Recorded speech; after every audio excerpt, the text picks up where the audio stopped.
We're live. Good evening, everyone, and welcome to this virtual meeting of the Cabinet here at the London Borough of Merton. I'll just go through the early formalities, then explain how we'll go through this meeting tonight. I understand there are no apologies from the member side. Thank you. Are there any declarations of interest?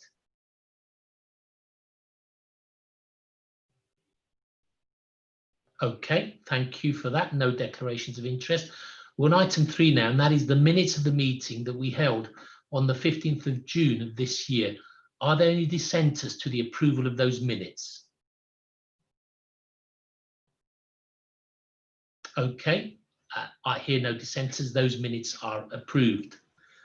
We shall end this meeting at item 9, and that's because my cabinet members and myself will have already taken into account the exempt appendix reference item 7. There is therefore, gladly, no need to exclude the public from any part of this meeting, and no need to consider the exempt papers appendix at item 11. So we shall finish our meeting after we finished item 9. Before we go into the main body of the meeting, I shall be taking items 4 and 5 together. They're both roughly on the same subject, climate change. And I shall also be taking items 8 and 9 together. Again, they're on our finances. I shall take those together. Before we go on to item 4, I wanted to thank former cabinet member, Councillor Tobin Byers, who stepped down for personal reasons. And I thanked him during our council meeting last week, and I want to thank him again for all the sterling work that he undertook in adult social care, public health and well-being, and in improving the performance of Veolia, and on his enthusiasm and keenness on climate change. So a big thank you to Councillor Byers. As a temporary measure to get us over the summer, and whilst COVID is gaining the attention of our officers, Councillor Allison will deal with waste, with climate change, and with the performance of Veolia, and that's one aspect of Tobin's former portfolio. For my part, I shall be dealing with adult social care, with local services in our hospitals, and with the Health and Wellbeing Board. That's the other aspect of Tobin's former portfolio. And we'll go ahead over the summer with that, and that will protect the position of directors who have a big job on their hands to cover COVID-19, whilst Mark and I cover those two areas of our policy. So we now move on to items 4 and 5, and that is with regard to, on item 4, the reference to Cabinet from Overview Scrutiny Commission on the outcome of pre-decision scrutiny of the Climate Change Strategy and Action Plan. And item 5, that's the Climate Change Strategy and Action Plan 2020. I'll take those together, and I shall begin by asking Councillor Peter Southgate to contribute. I shall then ask Pippa Maslin to contribute. Peter Southgate, are you there, and do you want to start?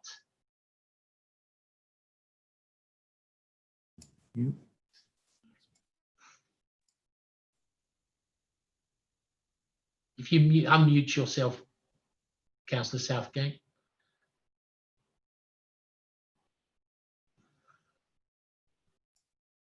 Okay. Yes. And video. You can't get a visual of me, but never mind. You'll manage without that, I'm sure. Yes, thank you, Chair, for the opportunity to speak in support of the reference from the ONS Commission on the climate change strategy. And let me start my video. There we are, that's better. I wanted to speak to this reference because I believe we do all recognise the significance, indeed I'd say the existential threat posed by climate change to our borough. Once we can look beyond the immediate threat of the pandemic and how we deal with it, then I do believe that our response to climate change through this action plan will define our policies for the next 30 years. And that's beyond my political lifetime, possibly beyond yours, Chair. So we need to commit now to to put the Climate Change Action Plan at the heart of our policies in the years ahead. Just as the same as we do with our equalities policy, every new policy must be considered from the perspective of the action plan. It must be central, not an add-on to what we do. And to make sure this happens, we would like the Sustainable Communities Panel to monitor the delivery of the action plan for as long as it takes, and to play a supportive role in scrutinising specific plans as they come forward to meet the plan's aspirations. Short term, an opportunity does arise from the delays in the adoption of the local plan to stress test its policies for consistency with the action plan. For example, encouraging the transition to low carbon energy sources for domestic heating. Let's not forget the pioneering achievement of the Merton rule. We want to see good growth, not just build, build, build. And our fourth recommendation is for the Council to recognise the importance of individual actions in addressing climate change, and to support charities such as our own Sustainable Merton, with their community champions showing how individuals can make a difference in a myriad of ways. And in closing, Chair, if I'd like to add my own tribute to the many paid the Council last week to the dedication of Councillor Tobin Byers in bringing the Climate Change Action Plan to fruition and to achieving cross-party agreement on its adoption. It is a fitting record, I feel, of his achievement on behalf of Merton, and it is one that will endure for the years ahead. Thank you. Thank you, Peter. Thank you very much for that contribution. I'm now very pleased to ask Pippa Maslin, who's requested to speak, and very happy to have her here with us today. Pippa, over to you. Good evening, everybody. Can you hear me okay? Yeah, okay. I speak tonight on behalf of the Climate Emergency Working Group, 14 Merton residents who have, for the past 10 months, worked with the climate change officers and the Cabinet Member for Adult Social Care, Health and the Environment to create the climate strategy and action plan that is before you. We would like to take this opportunity to say a heartfelt thank you to Councillor Tobin Byers and to climate change officers Katie Holter and Dominique Hill for all of their hard work. And we thank you for your time and consideration and ask that you approve the plan and ease its way to full council. We understand that co-producing with a group such as ours is a new way of working, and we encourage this direction of travel. Amongst those living and working in the borough are many who understand that we are living on borrowed time when it comes to preventing further climate breakdown, and whose passion, knowledge and innovations will be crucial to the implementation of the plan over the next 30 years. Indeed, we ask that the Council engages as widely and as deeply as it can with the business sector, education sector, health sector, voluntary sector, housing associations and developers.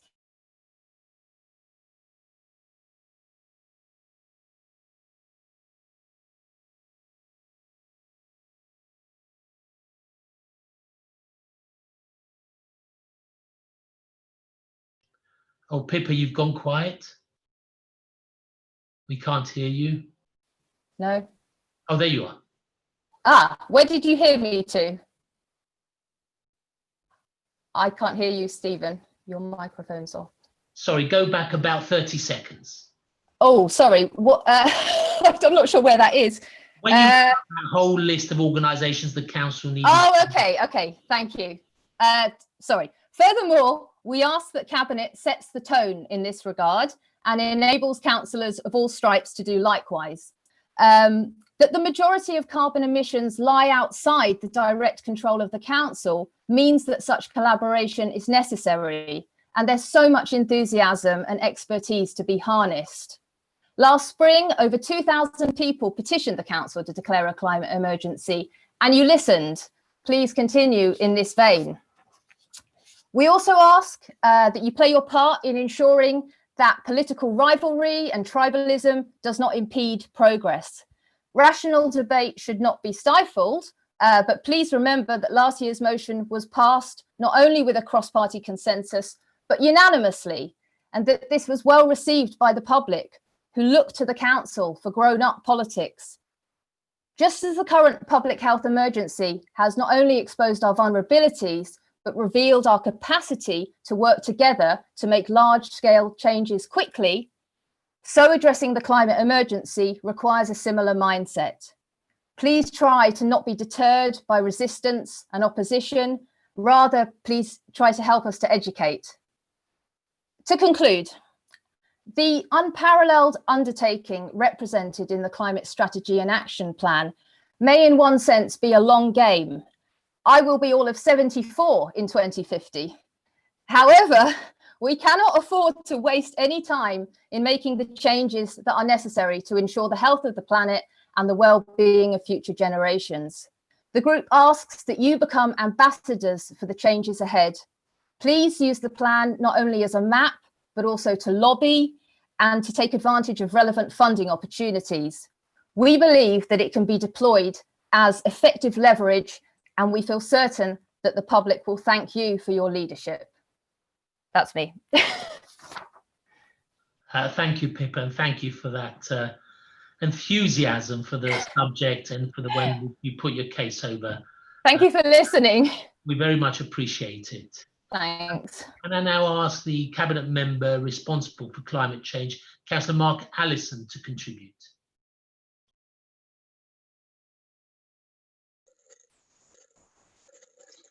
Yeah, thank you, Leader. First of all, I'd like to add my thanks and place on record my support for the work that Councillor Byers has done on getting the climate change strategy and action plan in place. I'm extremely sorry he isn't here tonight, but I am as passionate about tackling climate change as he is, and I'll try to do justice to the work he has already done. I also want to express my thanks and gratitude to all the officers who've worked on the strategy and action plan. Katie and Dominic have already had a name check from Pippa, but I'd just like to add mine as well, my thanks as well. Climate change is obviously one of the great challenges of our time, and we all welcome everyone's efforts. So I'd also like to thank Councillor Southgate and all members of the Overview and Scrutiny Commission for their thoughts on the paper, and Pippa and everyone who's contributed to the working group. I watched the Scrutiny Commission meeting and agreed with much of what was said. I'd obviously like to stress my gratitude to Sustainable Merton and all of the members of the voluntary sector who've done so much to advocate for action on climate change.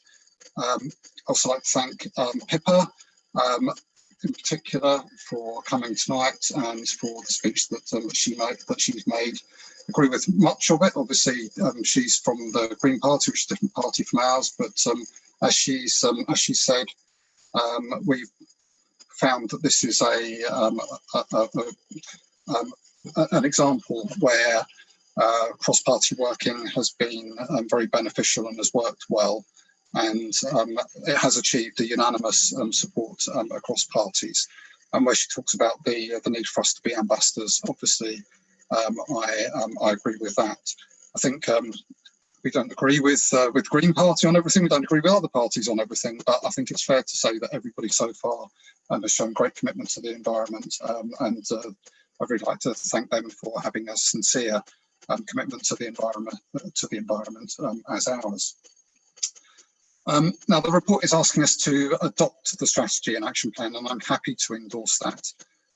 It's very wide-ranging and covers everything from transport to green spaces to how we make our economy greener. It also recognises that there are few easy answers here. We, for instance, are one of the greenest boroughs in London, with more green spaces and trees than the vast majority of other boroughs. But even our existing trees and green spaces only offset around 0.1% of the emissions in the borough. So things like planting trees, even with the amount of trees that we've got, will not deal with the much, much bigger issue. What's more, although the council will have a role to play in becoming even greener, the report recognises, as Pippa says, that the council's activities account for only a fraction of the total emissions across the borough. Now, the report is also helpful in that it starts to put a cost to what would be required to achieve carbon zero. The cost to the council could be tens of millions of pounds, but this pales in comparison to the cost to the wider community, which is likely to be billions. And that illustrates two things. First, tackling climate change requires a whole community effort. What the council does will not be enough. But second, it illustrates that we will not be able to do anything without government help.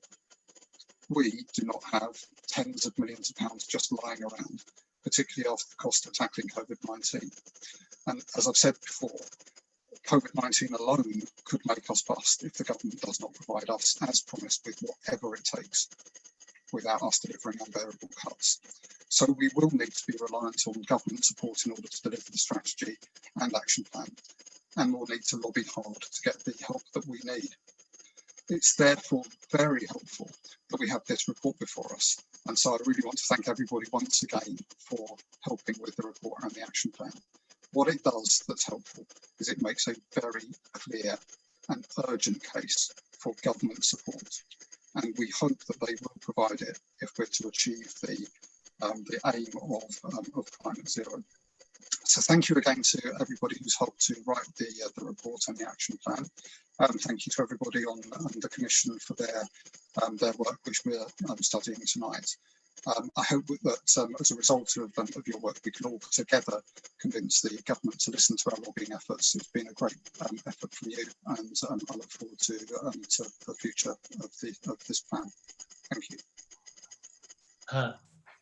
Thank you, Councillor Allison. I've always wanted to say this. If you've just joined us, we're on items 4 and 5 on climate change. Can I now ask our director, Chris Lee, for his contribution? Thank you, Leader. So I'll be brief, but in starting, I wanted to add my tribute to Councillor Byers. I think without his leadership, his energy and commitment, we wouldn't have got to this point in time. And I also wanted to thank the Climate Emergency Working Group, and I think Councillor Byers' work in chairing that group, working alongside the community, has ensured that we have got a community-based action plan, which is also evidence-based due to the work of Ether. And I know that if Councillor Byers were here, he'd particularly want to thank the officers who were involved, particularly Dominique and Katie, who I know are on the line. But the only other point I'd make is, despite all of the hard work in getting to this plan, that's probably the easy bit, because as Pippa Maslin points out, the delivery of this plan is beyond the council's financial capacity. And it really will need to serve as a very strong lobbying platform for us to secure the support externally, but also to work with the community to get the behaviour change necessary in order to implement the sort of zero carbon lifestyle and economy that we need in the borough. So that's absolutely key. Just 2 other points. There will be a delivery plan that follows along behind this, to go into much more detail around the sort of actions and enabling work that the council will put in place in order to create that environment and to sustain it. And then secondly, there will be an implementation group. The hard work, the heavy lifting of the Climate Emergency Working Group in developing the plan is complete. We now move on to the delivery phase, and the implementation group will be formed over the next few weeks and months in order to have a community-based group that we can work with in order to develop the actions and implement those, and keep an oversight alongside scrutiny into how this plan is delivered. Happy to answer any questions, Chair. Thank you. Thank you, Chris, very much. Can I add my thanks to Dominique and to Katie? Any cabinet contributions? Councillor Ellie Stringer. Thank you. was going to start with thanking Tobin, but I feel like that's been done enough. So that, yeah, no, thank you very much, Councillor Byers. And the other group, I think it's a brilliant piece of work and I'm really happy to approve it. And the other group that I know have fed into it and I think need to be recognised are the young people. So there was youth input across the climate working group. There's examples of young people's initiatives coming through in the paper. And I've been approached separately by young people who, you know, very committed to this, very much aware that it's their future that we're playing with at the moment. And I'm keen to do whatever I can to keep them involved through schools, through youth services, and to make sure that we are hearing their voices and acting in their interests. But thank you very much. It's a brilliant piece of work. Thank you, Councillor Stringer. Councillor Edith McCauley. I think it is important, you know, this climate strategy action plan it's been ongoing for a couple of months, and I was delighted to see Councillor Byers including the voluntary sector into the plan and having their views in terms of what they think about the whole issue. And he has played a pivotal role over the last few months in ensuring that most of our sectors in Merton are involved in the issue. And I'm pleased with what Councillor Byers said, that the sustainable communities will continue to monitor the action plan to ensure that we don't leave anything undone. And as Mark is quite rightly said, it's a massive thing, and we need to lobby the government or wherever we can to get funding, because it's a massive issue, and we've got to ensure that as this document is a non-partisan document, we all agree on it, we should try and see how best we can get funding to get this document go ahead. I'm quite pleased with the way the voluntary sectors have been involved in this particular issue, and it's a shame Councillor Byers is not here, and I would like again to endorse all the hard work he's done. He is a very reliable and efficient person who likes to involve the community as a whole, and I'm delighted to say that, you know, we are here tonight, you know, endorsing the document, and I thank him for all his hard work. Thank you. Councillor Cooper-Marbert. Thank you very much, Chair. Just to add my voice to say thanks to Councillor Byers as well for his work, and particularly this report on climate change emergency. I think it's already been said, but just to reiterate that, yes, it's far-ranging and will have an effect on everyone, and everyone should be involved. Every councillor, but also within the council, all departments should work hard to make sure that this comes to fruition as best as we can. And as we've already been told that the finances will be a bit difficult, but I think we need to work hard to do the best that we can in order to bring this to fruition. And I know in the open spaces, we do our best when it comes to bonfire. I think last year you saw that we didn't have the traditional bonfire, and for this year we'll be looking at similar approach as well. But I think if everyone put together, we will be able to make some headway in this. Thank you very much. Thank you, Councillor Cooper-Marbert. Are there any other councillors? Cabinet contributions. I think we're there. I wanted to thank everyone. We're on item 4. We need to take each item separately as far as recommendations are concerned. I wanted to thank Councillor Peter Southgate, especially on item 4. So we're on item 4, and that includes a recommendation that sustainable communities be asked to monitor delivery. That was something that they were keen on. So item 4, reference to Cabinet from overview and scrutiny, recommendations 1 and 2. Are there any dissenters? There being no dissenters, that is approved. That's item 4. We now turn to item 5. That's the Climate Change Strategy and Action Plan 2020. I wanted to thank Pippa Maslin for her contribution and her hard ongoing work. And that is recommendations A to C, and they refer to the fact that there's a cost here, but that we will lobby government. We will use the strategy plan as a lobbying tool. There's a cost of £88 million to the council. Again, as Councillor Alison has said, that would be difficult to find, which is why we need to pursue government on this in particular, but we'll do our level best. And again, a big thank you to Councillor Byers. So on item 5, recommendations A to C, are there any dissenters to recommendations A to C of item 5?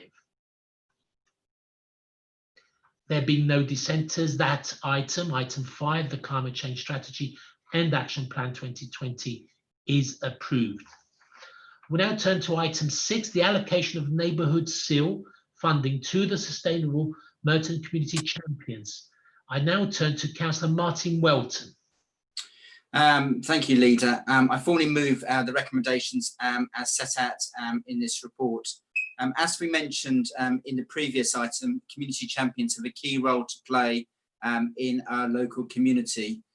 Certainly being champions for the local area in terms of waste and the environment, but also as well in terms of sustainability in a neighbourhood.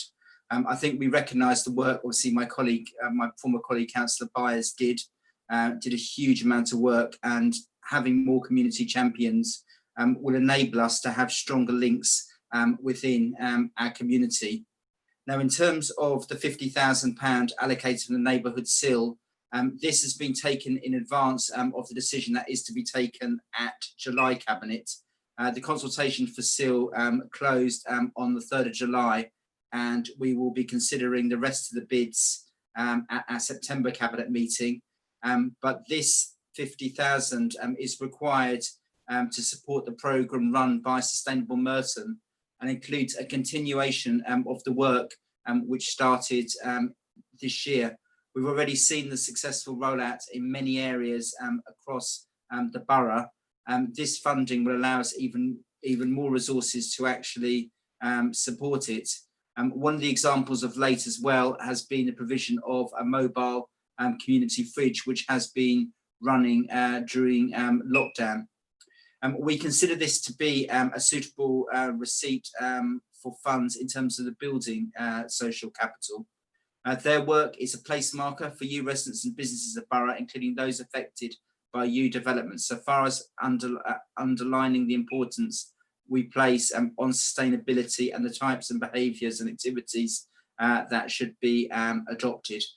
We've asked obviously for a decision at the July meeting, because this funding is actually needed now and will be more important going forward, especially in terms of COVID recovery. They're also as well, as I said, our eyes and ears in the community. So I ask that Cabinet supports the recommendations in the report. Thank you. Thank you, Councillor Welton. I now turn to our Director, Chris Lee. Chris, did you want to add anything? Yes, please, Chair. Just briefly to say that there's a very good read across to the item we've just considered at Cabinet in terms of climate change, because a lot of the work of the community champions is around climate change, air pollution and recycling. So I wholly endorse the recommendations in the report, and it's that sort of grassroots activity that will be essential to us being able to deliver on the climate change plan. Thank you, Chris, and thank you for that connection and that reminder about the association with climate change. Are there any Cabinet contributions to this item?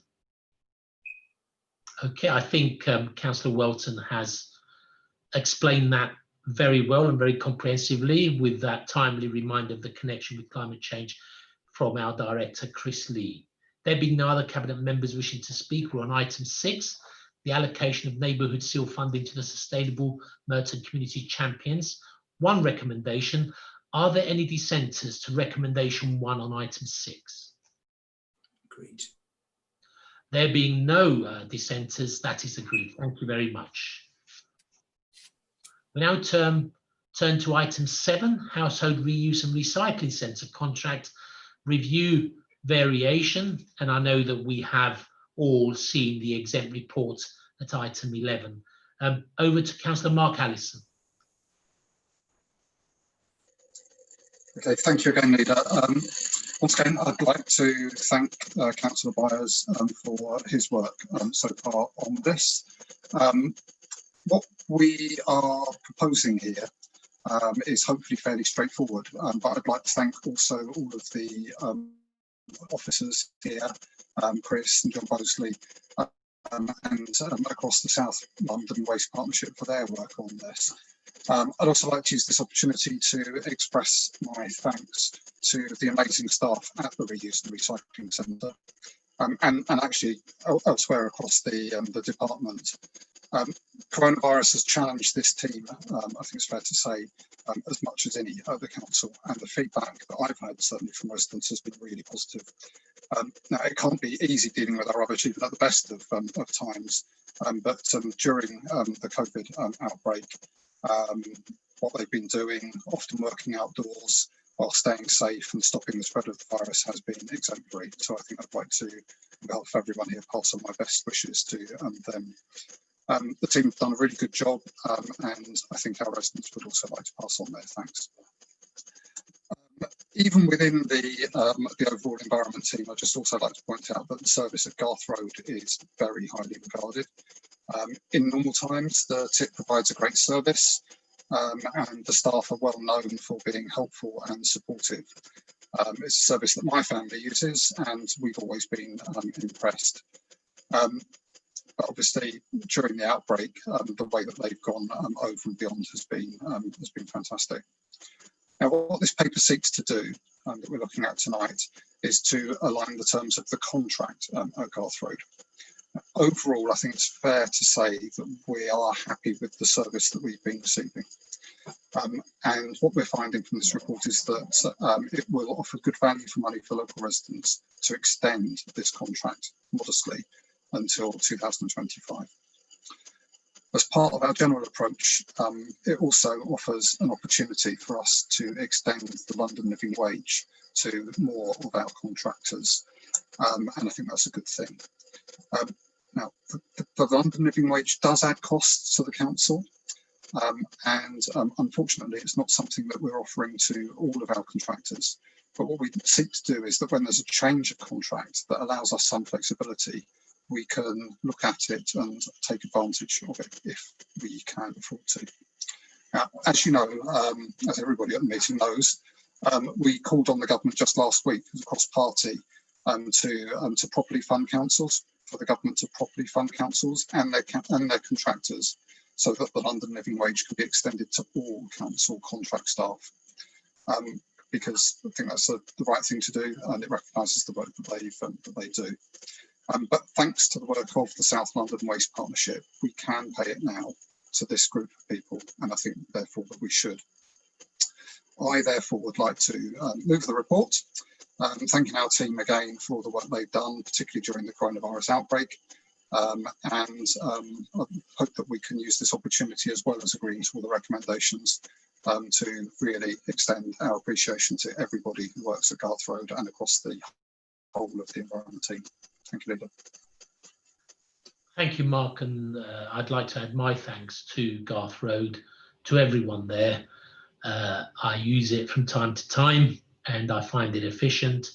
I find everyone polite, helpful, and it is working very, very well. And this is a contract to do with that centre. Chris Lee, our Director of Environment, did you want to add anything? Very little, Chair, other than to say that this is testament to the purchasing power of the South London Waste Partnership. Recycling is a very turbulent market, and yet we've been able to secure a very good deal for the borough and the partnership for the other 3 boroughs, and to also synchronise it with the end of the first period of the Veolia contract, with the option to extend to 2030. So I think it puts us in a very good position and represents best value for the council. So I commend it to members. Thank you. And just to remind everyone, this is to do with the Garth Road Centre. Any other Cabinet member contributions? Okay, thank you. So we're on item 7, the Household Reuse and Recycling Centre. Contract review, variation. There's recommendations A to C, and these include a condition re the implementation of the London living wage from April 2021, which we're happy to do here, and we'll always be looking out for other opportunities. We've looked at all the exempt reports. I'm now seeking approval. So are there any dissenters to recommendations A to C on item 7? There being no dissenters, I can confirm approval of recommendations A to C on item 7. Thank you very much. We now turn to 2 items that we're taking together with 2 main speakers, Councillor Mark Allison, followed by our Director of Corporate Services, Caroline Holland. So we're item 8, Financial Report 2019-20, and item 9, Financial Report 2020-2021, covering the period May 2020. Over to Councillor Mark Allison.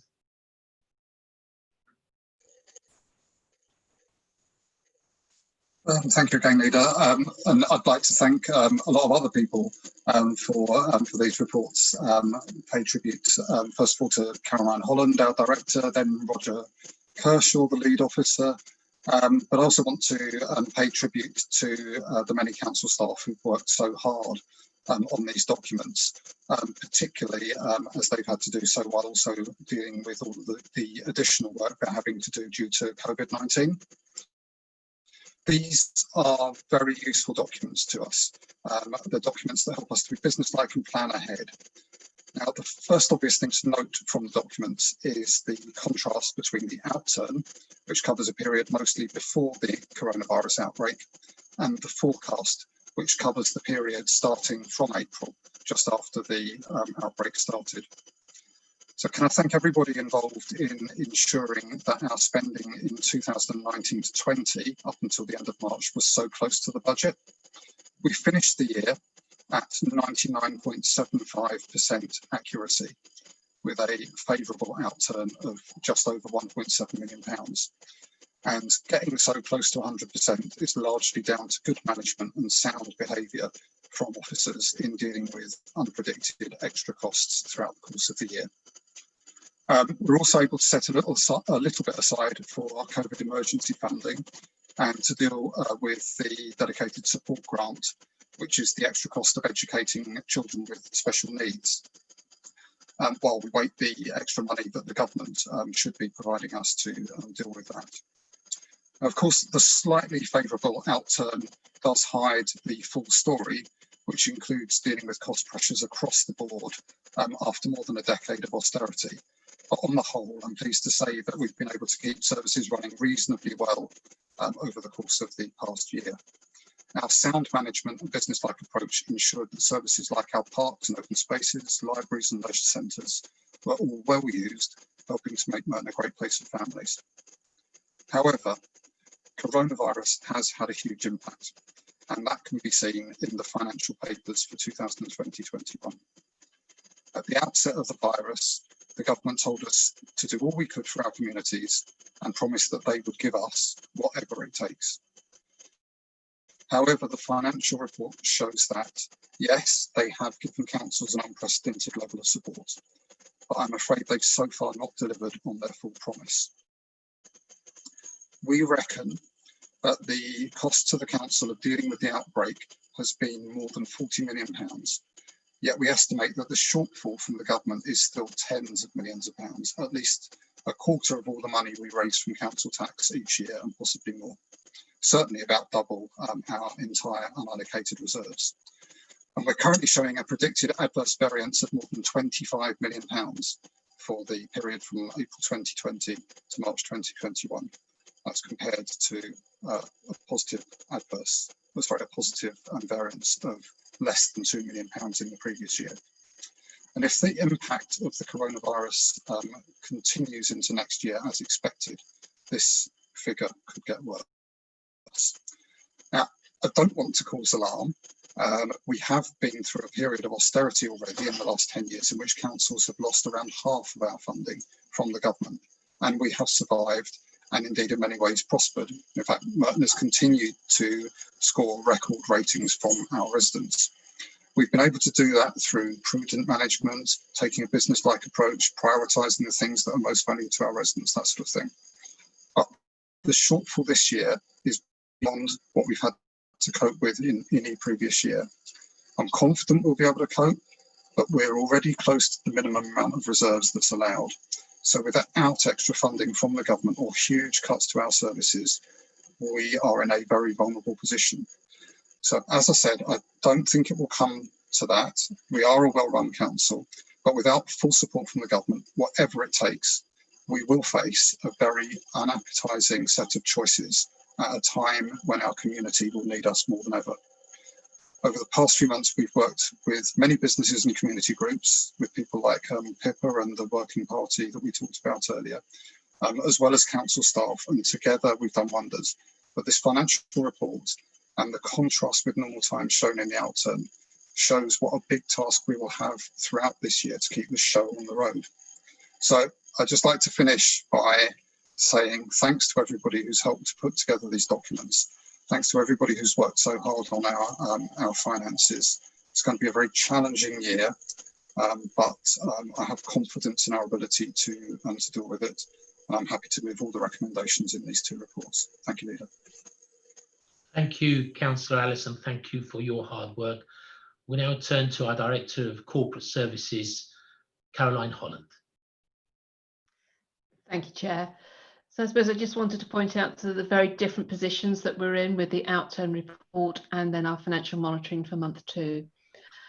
So we did have a favourable outturn position. We have been able to put some money into our reserves and supplement the COVID monies, the grant monies that we've got with some of those monies to enable us to meet the cost, additional cost of COVID coming through and increasing potentially into 21-22. As you've said, our outturn was miraculously close, and so that was a real achievement, but there were some major swings within 2 departments. One, I think we began to saw the impact of COVID quite early on our parking income, and the other on our children's services. We did have a major positive swing, so that was really good to see. But we do know Rachel is always very clear that any impact of COVID is coming through later on children's services because of the lockdown and potential lack of children being visible, not being able to go to school. So we are expecting an increase in referrals still to come through at a later stage. Clearly, we had significant issues around our capital programme, being able to validate works that had been done. So there was quite a lot of carry forwards into the new financial year. And one of the recommendations is clearly to note the outturn and slippage into 2021 for you to do so. We had a minor increase in our debt outstanding, predominantly due to SILS monies outstanding. So we just need to keep an eye as that's coming forward from businesses. Are they still able to commit to those monies that they have promised as part of conditions that they entered into? Clearly, I never thought I would be in a position to say at the end of month 2, our outturn position is a forecast 25 million overspend. That's clearly, in some ways, a frightening position and statement to make. But as you can see set out within the report on page 139, we're showing the position as at the end of June that we reported to MHCLG, showing a net 29 million cost to the council. That was before the further announcement of some additional expenditure and some additional income, but it's not going to meet that 100%. So we're waiting for what the announcement will be. Indeed, we're expecting the allocations of the additional 500 million grant later this week. So as soon as we have that, we will be able to update our forecast estimates. But it's, I think, clear that it will not be 100% that we have spent that we will look to get back. So clearly that's had an impact on our savings analysis, which is detailed in the report, and the savings carried forward from last year, which were not able to be achieved. So particularly in parking, we will be short on that again. We are trying to work through what this does mean, where we can fund this shortfall from, and what actions need to be taken. So building up a revised medium-term financial strategy to bring back and update that for Cabinet in September. The audit of the outturn has started, and indeed anything that comes out as a result of that will be fed through into that statement and update as well. There is some confusion, I would say, around how the dedicated schools grant is treated in the accounts and different approaches taken by auditors. So our deficit at the end of 1920 was just under 13 million. It's already forecasting to be over 2 million overspent in this financial year, So whilst we had set aside some monies to cover that, there is already a sort of an adverse position there.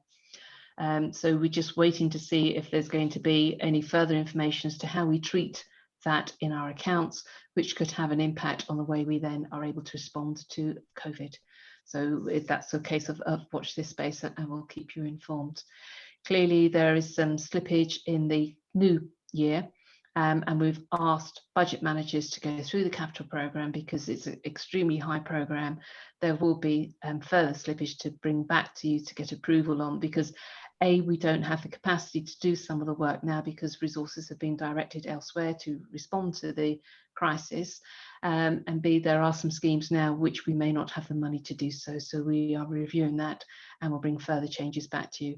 But clearly there is slippage within the Merton company, which we are looking to slip nearly 3 million into next year, and just to see, because of the delays that we've had in delivering what needs to be done there as well. Happy to take any questions, Chair. Thank you. Thank you, Caroline, and thank you for all you doing for your team. These are very difficult times for finance officers throughout local government. I know you pride yourselves on your professionalism, your attention to detail. These are difficult times, but we are with you, and we want to thank you for talking us through these very difficult times and costs on all local authorities. Are there any Cabinet member contributions to items 8 and or 9? Yes, Councillor Edith Macaulay. Thank you, Leader.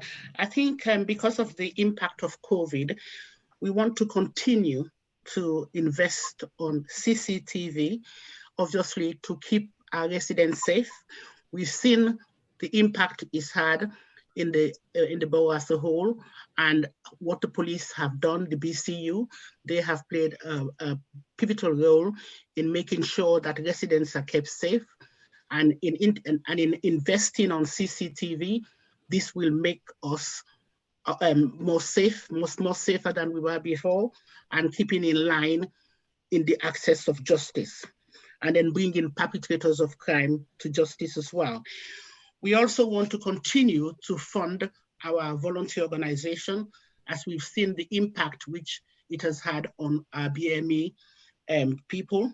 We should continue to celebrate Black History Month, Windrush Generation Day, and these are important things that we must continue to do. The volunteer organizations have played a pivotal role during this during the last 3.5 months, and I think they should be rewarded for all what they have done with their volunteers. We've had well in excess of 3,000 volunteers who have done a brilliant job, and I do hope that we do not fail them and continue to monitor the position from time to time. Thank you, Chair. Thank you, Councillor Macaulay. Councillor Caroline Cooper-Marbert. Thank you very much, Chair. Thank you very much, Caroline, for the work. Just one question. This 29 million, are you saying that our share of the 500 million will reduce this 29 million? Are we going to get more money? Thank you. But from initial indications, it will reduce to 20 million, but we're waiting to see if there'll be sort of further announcements to come through. And that's why we'll need to then play everything in to be able to see what the options are, and what choices we then have open to us, or potentially we won't necessarily have choices. It will be some just really tough decisions that we'll need to take. Yeah, because even if it goes down to 20 million, that's still quite massive, really.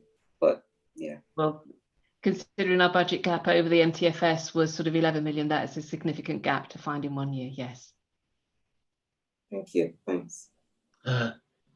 Thank you, Caroline, for that question. And yes, the gap, even if the government comes through with some of that 500 million to us, the gap may still be 20 million, and we will have to work on that.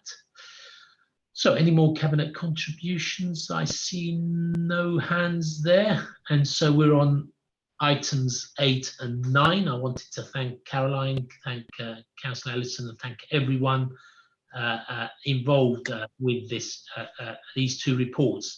We'll take item 8 first. That's the financial report outturn 2019-2020. That's recommendations A to D. Are there any dissenters to approving recommendations A to D on item 8?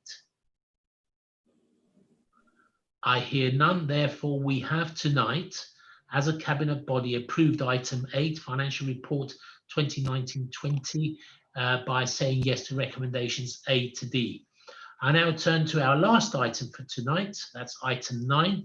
That's the financial report 2020-2021, covering the period of May 2020. There are recommendations here that are termed recommendation A and B. Are there any dissenters to agreeing recommendation A and B to item 9? I hear no dissenters. Therefore, recommendations A and B on item 9 are approved. I want to thank everyone, including our public, including Pippa, including Pippa Maslin, Councillor Peter Southgate, my councillors, all the directors, and Louise Fleming in particular, and Julia Reagan, and everyone involved, Katie and Monique, and everyone for their contributions tonight. Thank you, and that's it, and goodbye. Yeah, we can go straight into the next meeting as soon as we've removed the other cabinet members. Thank you.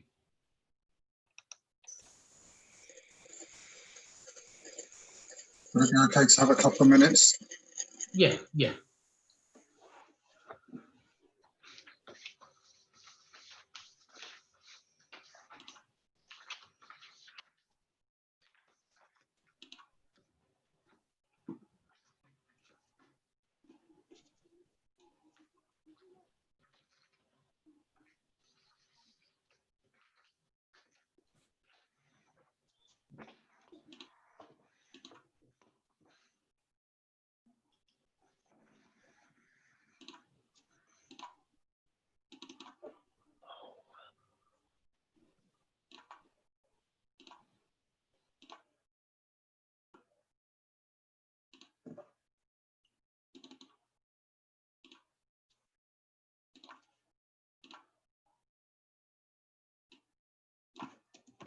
Louise, are we offline? We're still online, Chair. What, we're live? Yeah, we're still live, Chair. Okay. Yeah, could you take us off live for a minute? Sure. If you say